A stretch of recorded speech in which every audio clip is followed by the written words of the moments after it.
This past Thanksgiving week, the Beth Jacob Pro-Israel teens, Rabbi Weil, Dr. Tabak, and Rabbi Pilchowski, went to Israel on a mission to visit the places that we had given money to. We saw just how close the Lebanese border is to some of the towns in the Moshavim up north. Here in the town of Margaliot, the border is literally on the next hilltop. We went to visit a Moadon in the town of Nahariya, where we saw pictures that the kids had drawn during the war. It's scary to imagine that this is what the children were witnessing every single day. We listened to a presentation of exactly what the Moadon is doing, providing meals, homework help, interesting programming for the kids, some of which we'll see in a minute.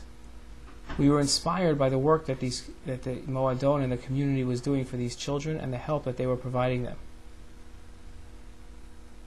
This boy drew a picture that was published in an Israeli newspaper of what was going on for him during the war. We saw special classes designed for the kids. This is actually a yoga class where the children learn how to relax. Our teens participated, relaxing as well with them.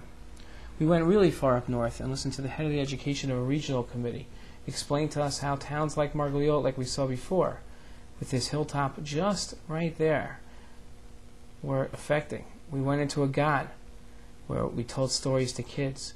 We stood on a hilltop and looked over at the Golan Heights and the valley below where Kiryat Shmona lies. We saw the damage done by Katyusha rockets to the fields, as we see here, a burnt-out field, as fire spread throughout the forest.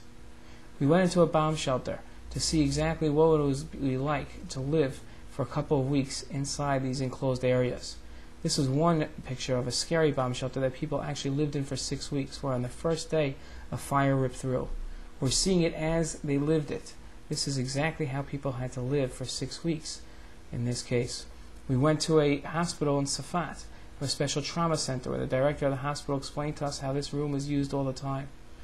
We delivered meals with Yad Eliezer, an organization that we helped fund and helped during the war effort, who are continuing their efforts even after the war. We delivered meals to hospital patients who either are affected after the war or still from their injuries in the war. We were presented with a nice plaque. That's not all we did. We also got to enjoy ourselves. We got to visit unique places in Israel, like Rosh HaNikra, all the way at the top, a beautiful place of underwater galleries. We went to the Golani Museum, where we experienced sort of wartime conditions in an APC carrier, in a tank, and we got to see memorials to the soldiers in the various wars that Israel has fought. We spent Shabbos in Yerushalayim, Friday going to places like Machane Yehuda, the Kotel to daven, and Mea Sharim. Shabbos was a special experience, and Motzi Shabbos we went to Mevaseret Zion, to Rabbi Pilchowski's Rabbi Rav Sinai Adler, who explained to us his experiences in the Holocaust. Support of your congregation and your federation in Los Angeles, we were able to give them field trips.